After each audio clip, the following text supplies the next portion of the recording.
వాయడ్జే పార్షాభాగం ఆదికాండం 28వ అధ్యాయం 10వ వచనం నుంచి 32వ అధ్యాయం 3వ వచనం వరకు. యాకోబు బెహెర్షెబా నుండి బయలుదేరి హారాను వైపు వెళ్ళుచు ఒక చోట చేరి ప్రొద్దుగుంకినందున అక్కడ ఆ రాత్రి నిలిచిపోయి ఆ చోటి రాళ్ళలో ఒకటి తీసుకుని తనకు తలగడగా చేసుకొని అక్కడ పండుకొనెను. అప్పుడు అతడు ఒక కల కనెను. అందులో ఒక నిచ్చెన భూమి మీద నిలుపబడి ఉండెను. దాని కోన ఆకాశం నంటెను. దాని మీద యాహ్వే దూతలు ఎక్కుచూ దిగుచూ నుండిరి. మరియు యెహోవా దానికి పైగా నిలిచి, నేను నీ తండ్రి అయిన అబ్రహాము ఎలోహింను, ఇస్సాకు ఎలోహింనైన యెహోవాను, నీవు పండుకొని ఉన్న ఈ భూమిని నీకును నీ సంతానమునకును ఇచ్చేదను. నీ సంతానము భూమి మీద లెక్కకు ఇసుక రేణువుల వలె నగును. నీవు పడమటి తట్టును, తూర్పు తట్టును, ఉత్తరపు తట్టును, దక్షిణపు తట్టును వ్యాపించెదవు. భూమి యొక్క వంశములన్నీ నీ మూలంగాను నీ సంతానం మూలంగాను ఆశీర్వదింపబడను. ఇదిగో, నేను నీకు తోడైయుండి నీవు వెళ్ళు ప్రతి స్థలమందు నిన్ను కాపాడుచు ఈ దేశమునకు నిన్ను మరలా రప్పించెదను. నేను నీతో చెప్పినది నెరవేర్చు వరకు నిన్ను విడువనని చెప్పగా, యాకోబు నిద్ర తెలిసి, నిశ్చయముగా యెహోవా ఈ స్థలం అందున్నాడు, అది నాకు తెలియకపోయాననుకొని భయపడి, ఈ స్థలం ఎంతో భయంకరం, ఇది ఎలోహిం మందిరమే గాని వేరొకటి కాదు, పరలోకపు గవిని అయి ఇదే అనుకొనెను. తెల్లవారినప్పుడు యాకోబు లేచి తాను తలగడగా చేసుకొనిన రాయి తీసి దానిని స్తంభంగా నిలిపి దాని కొన మీద నూనె పోసెను. మరియు అతడు ఆ స్థలమునకు బేతేలను పేరు పెట్టెను. అయితే మొదట ఆ ఊరి పేరు లూజు. అప్పుడు యాకోబు, నేను తిరిగి నా తండ్రి ఇంటికి క్షేమంగా వచ్చినట్లు ఎలోహిమైన యెహోవా నాకు తోడై ఉండి నేను వెళ్ళుచున్న ఈ మార్గంలో నన్ను కాపాడి తినుటకు ఆహారమును ధరించుకొనుటకు వస్త్రములను నాకు దయచేసిన ఎడల యెహోవా నాకు ఎలోహిమై ఉండును. మరియు స్తంభముగా నేను నిలిపిన ఈ రాయి ఎలోహిం మందిరమగును. మరియు నీవు నాకిచ్చు యావత్తులో 10వ వంతు నిశ్చయంగా నీకు చెల్లించదనని మ్రొక్కుకొనెను. యాకోబు బయలుదేరి తూర్పు జనుల దేశమునకు వెళ్ళెను. అతడు చూచినప్పుడు పొలంలో ఒక బావి కనబడెను. అక్కడ దాని యొద్ద గొర్రెల మందలు 3 పండుకొని ఉండెను. కాపరులు మందలకు ఆ బావి నీళ్లు పెట్టుదురు. ఒక పెద్ద రాయి ఆ బావి మీద మూత. అక్కడికి మందలన్నీ కూడి వచ్చినప్పుడు బావి మీద నుండి ఆ రాతిని పొర్లించి గొర్రెలకు నీళ్లు పెట్టి తిరిగి బావి మీదే రాతిని దాని చోట నుంచుదురు. యాకోబు వారిని చూచి, అన్నలారా, మీరెక్కడి వారని అడగగా, వారు మేము హారాను వారమనిరి. అతడు, నాహోరు కుమారుడు లాబానును మీరెరుగుదురా అని వారిని అడగగా, వారు ఎరుగుదుమనిరి. మరియు అతడు క్షేమంగా ఉన్నాడా అని అడగగా, వారు క్షేమంగానే ఉన్నాడు, ఇదిగో అతని కుమార్తె అయిన రాహేలు గొర్రెల వెంట వచ్చుచున్నదని చెప్పిరి. అతడు, ఇదిగో ఇంకా చాలా ప్రొద్దు ఉన్నది, పశువులను పోగు చేయు వేళ కాలేదు, గొర్రెలకు నీళ్లు పెట్టి పోయి వాటిని మేపుడని చెప్పగా, వారు మందలన్నీ పోగు కాకమునుపు అది మా వలన కాదు, తర్వాత బావి మీద నుండి రాయి పొర్లించుదురు, అప్పుడే మేము గొర్రెలకు నీళ్లు పెట్టుదుమనిరి. అతడు వారితో ఇంకా మాట్లాడుచుండగా రాహేలు తన తండ్రి గొర్రెల మందను తోలుకొని వచ్చెను. ఆమె వాటిని మేపునది. యాకోబు తన తల్లి సహోదరుడైన లాబాను కుమార్తె రాహేలును తన తల్లి సహోదరుడగు లాబాను గొర్రెలను చూచినప్పుడు అతడి దగ్గరకు వెళ్ళి బావి మీద నుండి రాతిని పొర్లించి తన తల్లి సహోదరుడగు లాబాను గొర్రెలకు నీళ్లు పెట్టెను. యాకోబు రాహేలును ముద్దు పెట్టుకుని ఎలుగెత్తి ఏడ్చెను. మరియు యాకోబు తాను ఆమె తండ్రి బంధువుడనియు రిబ్కా కుమారుడనియు రాహేలుతో చెప్పినప్పుడు ఆమె పరిగెత్తిపోయి తన తండ్రితో చెప్పెను. లాబాను తన సహోదరి కుమారుడైన యాకోబు సమాచారం వినినప్పుడు అతనిని ఎదుర్కొనుటకు పరిగెత్తుకొని వచ్చి అతన్ని కౌగిలించి ముద్దు పెట్టుకుని తన ఇంటికి తోడుకొని పోయెను.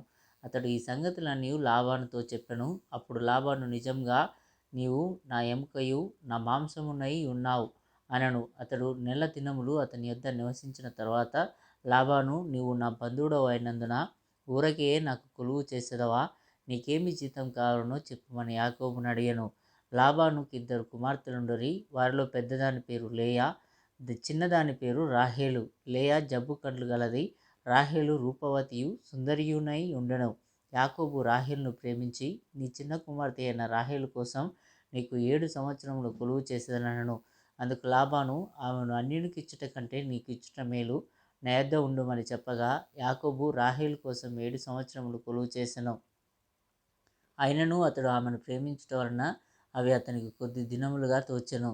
తర్వాత యాకోబు, నా దినములు సంపూర్ణమైనవి గనక నేను నా భార్య యొద్దకు పోవున్నట్లు ఆమెను నాకిమ్మని లాబాను అడగగా, లాబాను ఆ స్థలంలో నున్న మనుషులనందరినీ పోగు చేసి విందు చేయించి రాత్రివేళ తన కుమార్తె అయిన లేయాను అతని యొద్దకు తీసుకొని పోగా యాకోబు ఆమెను కూడెను. మరియు లాబాను తన దాసి అయిన జిల్పాను తన కుమార్తె అయిన లేయాకు దాసిగా ఇచ్చెను. ఉదయమందు ఆమెను లేయా అని ఎరిగి అతడు లాబానుతో, నువ్వు నాకు చేసిన పని ఏమిటి? రాహేలు కోసమే కదా నీకు కొలువు చేసి తిని, ఎందుకు నన్ను మోసపుచ్చితివనెను. అందుకు లాబాను, పెద్దదానికంటే ముందుగా చిన్నదాన్ని నిచ్చుట మా దేశ మర్యాద కాదు. ఈమె యొక్క వారం సంపూర్ణం చేయము. నీవిక 7 సంవత్సరములు నాకు కొలువు చేసిన ఎడల అందుకై ఈమెను కూడా నీకు ఇచ్చేదనని చెప్పగా యాకోబు అలాగు చేసి ఆమె వారం సంపూర్తి అయిన తరువాత అతడు తన కుమార్తె అయిన రాహేలును అతనికి భార్యగా ఇచ్చెను. మరియు లాబాను తన దాస్యగు బిల్హాను తన కుమార్తె అయిన రాహేలుకు దాసిగా ఇచ్చెను. యాకోబు రాహేలును కూడెను. మరియు అతడు లేయా కంటే రాహేలును బహుగా ప్రేమించి అతనికి మరి 7 ఏండ్లు కొలువు చేసెను. లేయా ద్వేషించబడుట యెహోవా చూచి ఆమె గర్భం తెరిచెను. రాహేలు గొడ్రాలై ఉండెను.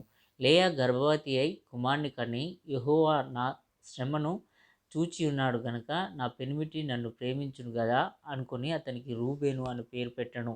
ఆమె మరలా గర్భవతి అయి కుమారుని కని, నేను ద్వేషించబడుతున్న సంగతి యెహోవా విన్నాడు గనక ఇతని కూడా నాకు దయచేసిననుకుని అతనికి షిమ్యోను అని పేరు పెట్టెను. ఆమె మరలా గర్భవతి అయి కుమారుని కని తుదకు, ఈసారి నా పెనిమిటి నాతో హత్తుకొని ఉండును, అతనికి 3 కుమారులను కంటెననుకొనెను. అందుచేత అతనికి లేవి అను పేరు పెట్టెను. ఆమె మరలా గర్భవతి అయి కుమారుని కని, ఈసారి యెహోవాను స్తుతించదననుకొని యూదా అను పేరు పెట్టెను. అప్పుడు ఆమెకు కాన్పు ఉడిగెను. రాహేలు తాను యాకోబునకు పిల్లలు కనకపోవుట చూచి తన అక్కయందు అసూయపడి యాకోబుతో, నాకు గర్భఫలము నిమ్ము, లేని ఎడల నేను చచ్చెదనెను. యాకోబు కోపం రాహేలు మీద రగులుకొనగా అతడు, నేను నీకు గర్భఫలమును ఇయ్యక పోయినా దేవునికి ప్రతిగానున్నానా అనెను. అందుకామె, నా దాసి అయిన బిల్హా ఉన్నది కదా, ఆమెతో పొమ్ము, ఆమె నా కొరకు పిల్లలను కనును, అలాగున ఆమె వలన నాకును పిల్లలు కలుగుదురని చెప్పి తన దాసి అయిన బిల్హాను అతనికి భార్యగా ఇచ్చెను. యాకోబు ఆమెతో పోగా బిల్హా గర్భవతి అయి యాకోబునకు కుమారుని కనెను. అప్పుడు రాహేలు, ఎలోహిం నాకు తీర్పు తీర్చెను, ఈయన నా మొరను విని నాకు కుమారుని దయచేసిననుకుని అతనికి దాను అని పేరు పెట్టెను. రాహేలు దాసి అయిన బిల్హా తిరిగి గర్భవతి అయి యాకోబుకు 2వ కుమారుని కనెను. అప్పుడు రాహేలు, ఎలోహిం కృప విషయమై నా అక్కతో పోరాడి గెలిచితిననుకొని అతనికి నప్తాలి అను పేరు పెట్టెను. లేయా తనకు కాన్పు ఉడుగుట చూచి తన దాసి అయిన జిల్పాను తీసుకుని యాకోబునకు ఆమెను భార్యగా ఇచ్చెను. లేయా దాసి అయిన జిల్పా యాకోబునకు కుమారుని కనగా లేయా, ఇది అదృష్టమే గదా అనుకొని అతనికి గాదు అను పేరు పెట్టెను. లేయా దాసి అయిన జిల్పా యాకోబునకు 2వ కుమారుని కనగా లేయా, నేను భాగ్యవంతురాలను, స్త్రీలు నన్ను భాగ్యవతి అందురు గదా అని అతనికి ఆషేరు అని పేరు పెట్టెను. గోధుమల కోతకాలంలో రూబేను వెళ్ళి పొలంలో పుత్రదాత వృక్షపు పండ్లు చూచి తన తల్లి అయిన లేయాకు తెచ్చి ఇచ్చెను. అప్పుడు రాహేలు, నీ కుమారుని పుత్రదాత వృక్షపు పండ్లలో కొన్ని నాకు దయచేయమని లేయాతో అనగా ఆమె, నా భర్తను తీసుకొంటివే, అది చాలదా? ఇప్పుడు నా కుమారుని పుత్రదాత వృక్షపు పండ్లను తీసుకుందువా అని చెప్పెను. అందుకు రాహేలు, కాబట్టి నీ కుమారుని పుత్రదాత వృక్షపు పండ్ల నిమిత్తం అతడు ఈ రాత్రి నీతో శయనించునని చెప్పెను. సాయంకాలమందు యాకోబు పొలం నుండి వచ్చినప్పుడు లేయా అతనిని ఎదుర్కొనబోయి, నీవు నా యొద్దకు రావలెను, నా కుమారుని పుత్రదాత వృక్షపు పండ్లతో నిన్ను కొంటినని చెప్పెను. కాబట్టి అతడు ఆ రాత్రి ఆమెతో శయనించెను. ఎలోహిం లేయా మనవి వినెను గనుక ఆమె గర్భవతి అయి యాకోబునకు 5వ కుమారుని కనెను. లేయా, నేను నా పెనిమిటికి నా దాసిని ఇచ్చినందున ఎలోహిం నాకు ప్రతిఫలం దయచేసిననుకుని ఇతనికి ఇస్సాకారు అని పేరు పెట్టెను. లేయా మరలా గర్భవతి అయి యాకోబునకు 6వ కుమారుని కనెను. అప్పుడు లేయా, ఎలోహిం మంచి బహుమతి నాకు దయచేసెను, నా పెనిమిటికి 6 కుమారులను కనియున్నాను గనక అతడికను నాతో కాపురం చేయననుకుని అతనికి జెబులూను అని పేరు పెట్టెను. ఆ తరువాత ఆమె కుమార్తెను కానీ ఆమెకు దీనా అని పేరు పెట్టెను. ఎలోహిం రాహేలును జ్ఞాపకం చేసుకొని ఆమె మనవి విని ఆమె గర్భం తెచ్చెను. అప్పుడు ఆమె గర్భవతి అయి కుమారుని కని ఎలోహిం నా నింద తొలగించననుకొనెను. మరియు ఆమె యెహోవా మరి యొక్క కుమారుని నాకు దయచేయునుగాక అనుకొని అతనికి యోసేపు అను పేరు పెట్టెను. రాహేలు యోసేపును కనిన తర్వాత యాకోబు లాబానుతో నన్ను పంపివేయుము, నా చోటికిని నా దేశమునకును వెళ్ళెదను, నా భార్యలను నా పిల్లలను నాకు అప్పగించుము, అప్పుడు నేను వెళ్ళెదను, వారి కోసం నీకు కొలువు చేసితిని, నేను నీకు కొలువు చేసిన విధమును నీవెరుగుదువు గదా అని చెప్పాను.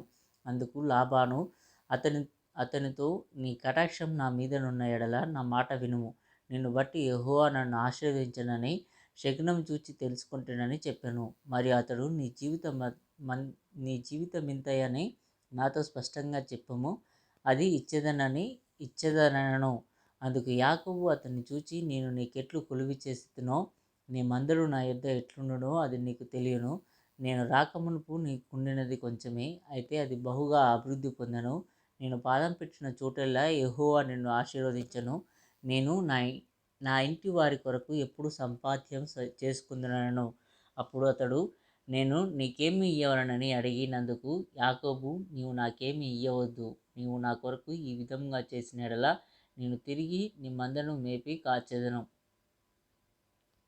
నేడు నేను నీ మంద అంతటిలో నడిచి చూచి పొడలైనను మచ్చలైనను గల ప్రతి గొర్రెపిల్లలో నల్లని ప్రతిదానిని, మేకలలో మచ్చలైనను పొడలైనను గల వాటిని వేరుపరిచెదను. అటువి నాకు జీతమగను.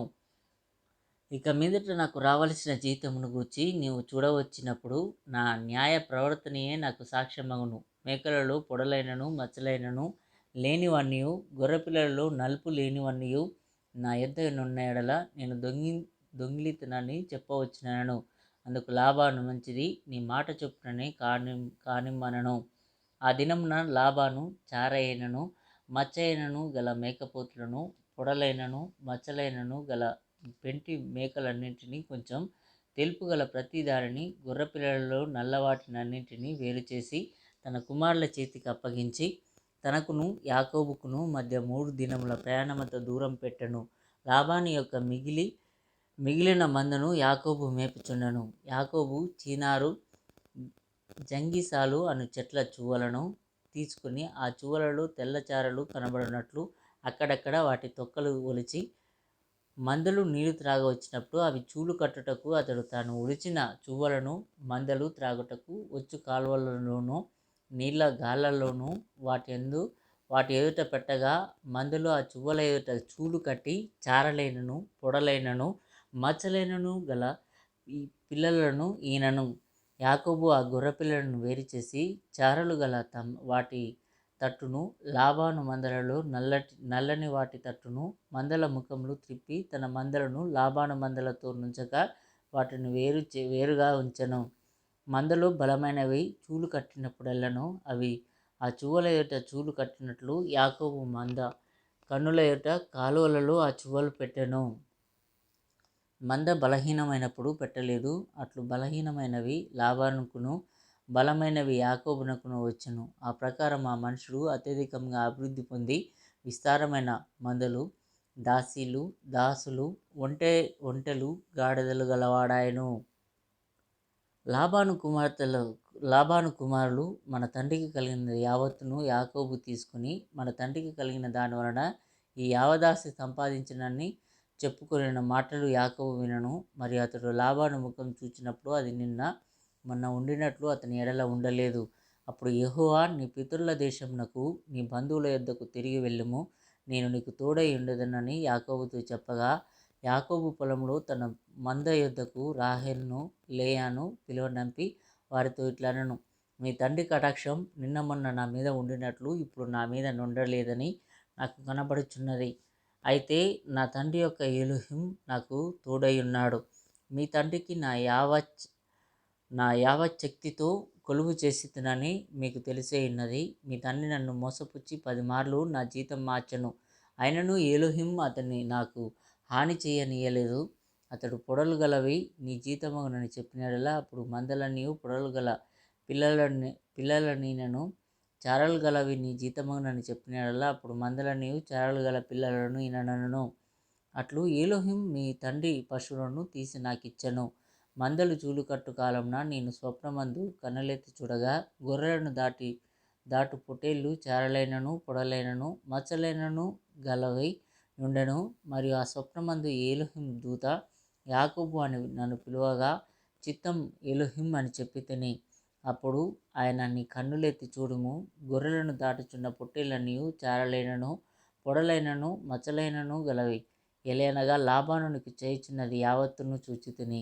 నీవెక్కడ స్తంభం మీద నూనె పోసితువో, ఎక్కడ నాకు మొక్కుబడి చేసితువో ఆ బేతేలు ఎలోహింను నేనే. ఇప్పుడు నీవు లేచి ఈ దేశంలో నుండి బయలుదేరి నువ్వు పుట్టిన దేశంలోకి తిరిగి వెళ్ళమని నాతో చెప్పినను. అందుకు రాహేలును లేయయు ఇంకా మా తండ్రి ఇంట మాకు పాలు పంపులు ఎక్కడివి? అతడు మమ్మను అన్యులుగా చూచుటలేదా? అతడు మమ్మను అమ్మివేసి మాకు రావలసిన ద్రవ్యను బొత్తిగా తినివేశను. ఎలోహిం మా తండ్రి యొద్ద నుండి తీసివేసిన ధనమంతియు మాదియు మా పిల్లలదియునై ఉన్నది కదా. కాబట్టి ఎలోహిం నీతో చెప్పినట్లల్లా చేయమని అతనికి ఉత్తరం ఇయ్యగా, యాకోబు లేచి తన కుమారులను తన భార్యలను ఒంటెల మీద నెక్కించి కానాను దేశమునకు తన తండ్రి అయిన ఇస్సాకు నొద్దకు వెళ్ళుటకు తన పశువులన్నింటినీ తాను సంపాదించిన సంపద యావత్తును పద్దనరాములో తాను సంపాదించిన ఆస్తి యావత్తును తీసుకొని పోయాను. లాబాను తన గొర్రెల బొచ్చు కత్తిరించుటకు వెళ్ళియుండగా రాహేలు తన తండ్రి ఇంటనున్న గృహదేవతలను దొంగిలను. యాకోబు తాను పారిపోవుచున్నానని సిరియావాడైన లాబానుకు తెలియచేయక పోవుట వలన అతన్ని మోసపుచ్చిన వాడాయను. అతడు తనకు కలిగినదంతయు తీసుకుని పారిపోయాను. అతడు లేచి నది దాటి గీలాదను కొండకట్టు అభిముఖుడై వెళ్ళెను. యాకోబు పారిపోయానని 3వ దినమున లాబానుకు తెలుపబడను. అతడు తన బంధువులను వెంట పెట్టుకుని 7 దినముల ప్రయాణమంత దూరము అతన్ని తరుముకొని పోయి గీలాదు కొండ మీద అతన్ని కలుసుకొనెను. ఆ రాత్రి స్వప్నమందు ఏలోహిం సిరియావాడైన లాబాను వద్దకు వచ్చి, నీవు యాకోబుతో మంచిగాని చెడుగాని పలకకుము, జాగ్రత్త సుమి అని అతనితో చెప్పెను. లాబాను యాకోబును కలుసుకొనెను. యాకోబు తన గుడారం ఆ కొండ మీద వేసుకొని ఉండెను. లాబానును తన బంధువులతో గీలాదు కొండ మీద గుడారం వేసుకొనెను. అప్పుడు లాబాను యాకోబుతో, నీవేమి చేసితివి? నన్ను మోసపుచ్చి కత్తితో చెరపట్టబడిన వారిని వలె నా కుమార్తెను కొనిపోవనేలా? నీవు నాకు చెప్పక రహస్యముగా పారిపోయి నన్ను మోసపుచ్చితివేలా? సంభ్రమంతోనూ పాటలతోనూ మద్దెలతోనూ సితారాలతోనూ నిన్ను సాగనంపుదునే. అయితే నీవు నా కుమారులను నా కుమార్తెలను నన్ను ముద్దు పెట్టుకొననీయక పిచ్చి పట్టి ఇట్లు చేసితివి. మీకు హాని చేయుటకు నా చేతనవును. అయితే పోయిన రాత్రి మీ తండ్రి యొక్క ఎలోహిం నీవు యాకోబుతో మంచిగాని చెడ్డగాని పలకకుము, జాగ్రత్త సుమి అని నాతో చెప్పెను. నీ తండ్రి ఇంటి మీద బహు వాంఛగల వాడవై ఎల్లగోరిన ఎడల వెళ్ళుము. నా దేవతల నేల దొంగిలితువనగా యాకోబు, నీవు బలవంతముగా నా యొద్ద నుండి నీ కుమార్తెను తీసుకొందువేమో అనుకొని భయపడుతుని. ఎవరి యొద్ద నీ దేవతలు కనబడునో వారు బ్రతకకూడదు. నీవు నా యొద్దనున్న వాటిని మన బంధువుల ఎదుట వెదకి నీ దారిని తీసుకొనుమని లాబానుతో చెప్పెను. రాహేలు వాటిని దొంగిలనని యాకోబునకు తెలియలేదు. లాబాను యాకోబు గుడారంలోనికి లేయా గుడారంలోనికి 2 దాసీల గుడారంలోనికి వెళ్ళను గాని అతనికి ఏమీ దొరకలేదు. తర్వాత అతడు లేయా గుడారంలో నుండి బయలుదేరి రాహేలు గుడారంలోనికి వెళ్ళెను. రాహేలు ఆ విగ్రహములను తీసుకుని ఒంటె సామాగ్రిలో పెట్టి వాటి మీద కూర్చుండెను. కాగా లాబాను ఆ గుడారమందంతటను తడవి చూచినప్పటికీ అవి దొరకలేదు. ఆమె తన తండ్రితో తమ ఎదుట నేను లేవలేనందున తాము కోపపడకూడదు, నేను కడగానున్నానని చెప్పెను. అతడెంత వెదికిననో ఆ విగ్రహములు దొరకలేదు. యాకోబు కోపపడి లాబానుతో వాదించి అతనితో, నీవిట్లు మండిపడి నన్ను తరుమనేలా? నేను చేసిన ద్రోహమేమి పాపమేమి? నీవు నా సమస్త సామగ్రి తడివి చూచిన తర్వాత నీ ఇంటి వస్తువులన్నిటిలో ఏది దొరికెనో నా వారి ఎదుటను నీ వారి ఎదుటను అది ఇట్లు తెచ్చిపెట్టుము. వారు మన ఉభయుల మధ్య తీర్పు తీర్చుదురు. ఈ 20 ఏండ్లు నేను నీ యొద్ద నుంటిని, నీ గొర్రెలనైనను మేకలనైనను ఈడ్చుకొని పోలేదు, నీ మంద పొట్టేళ్లను నేను తినలేదు. దుష్ట మృగముల చేత చీల్చబడిన దానిని నీ యొద్దకు తేక ఆ నష్టం నేనే పెట్టుకొంటిని. పగటియందు దొంగిలింపబడిన దానినేమి రాత్రియందు దొంగిలింపబడిన దానినేమి నా యొద్ద పుచ్చుకొంటివి. నేను ఇలాగుంటిని. పగటి ఎండకును రాత్రి మంచుకును నేను క్షీణించిపోతిని. నిద్ర నా కన్నులకు దూరమాయెను. ఇదివరకు నా ఇంటిలో 20 ఏండ్లు ఉంటిని. నీ ఇద్దరి కుమార్తెల నిమిత్తం 14 ఏండ్లును, నీ మంద నిమిత్తం 6 ఏండ్లును నీకు కొలువు చేసితిని. అయినను నీవు నా జీతం 10 మార్లు మార్చితివి. నా తండ్రి ఎలోహిం, అబ్రహాము ఎలోహిం, ఇస్సాకు భయపడిన ఎలోహిం నాకు తోడై ఉండని ఎడల నిశ్చయంగా నీవు నన్ను ఒట్టి చేతులతోనే పంపివేసియుందు. ఎలోహిం నా ప్రయాసమును నా చేతుల కష్టమును చూచి పోయిన రాత్రి నిన్ను గద్దించనని లాబానుతో చెప్పాను.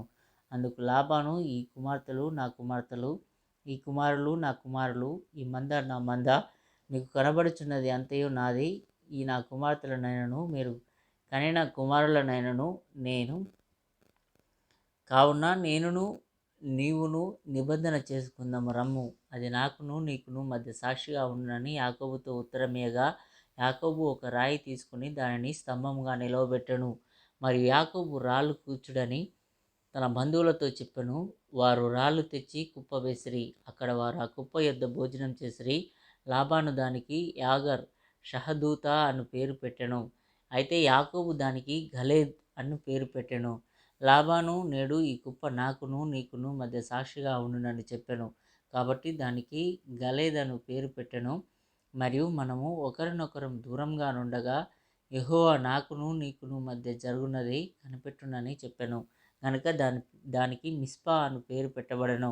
అంతటా లాబాను, నీవు నా కుమార్తెలను బాధపెట్టినను, నా కుమార్తెలను గాక ఇతర స్త్రీలను పెళ్లి చేసుకునను. చూడుము, మన యొద్ద ఎవరునూ లేరు గదా, నాకును నీకును ఎలోహిమే సాక్షి అని చెప్పెను. మరియు లాబానునకును నీకును మధ్య నేను నిలిపిన ఈ స్తంభమును చూడుము, ఈ కుప్ప చూడుము. హాని చేయవలనని నేను ఈ కుప్ప దాటి నీ యొద్దకు రాకను, నీవు ఈ కుప్పను ఈ స్తంభమును దాటి నా యొద్దకు రాకను ఉండుటకు ఈ కుప్ప సాక్షి, ఈ స్తంభమును సాక్షి. అబ్రహాం ఎలోహిం, నాహోరు ఎలోహిం, వారి తండ్రి ఎలోహిం మన మధ్య న్యాయం తీర్చునని చెప్పెను. అప్పుడు యాకోబు తన తండ్రి అయిన ఇస్సాకు భయపడిన ఎలోహిం తోడని ప్రమాణం చేశాను. యాకోబు ఆ కొండ మీద బలి అర్పించి భోజనం చేయుటకు తన బంధువులను పిలువగా, వారు భోజనం చేసి కొండ మీద ఆ రాత్రి వెళ్ళబుచ్చిరి. తెల్లవారినప్పుడు లాబాను లేచి తన కుమార్తెలను ముద్దు పెట్టుకుని వారిని దీవించి బయలుదేరి తన ఊరికి వెళ్ళిపోయాను.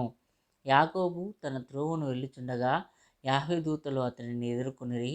యాకోబు వారిని చూచి, ఇది ఎలోహిం సేన అని చెప్పి ఆ చోటికి మహానహీము అని పేరు పెట్టెను. యాకోబు ఏదోము దేశమున అనగా షేయీరు దేశమునను ఉన్న తన సహోదరుడైన ఏశావునొద్దకు దూతలను తనకు ముందుగా పంపెను.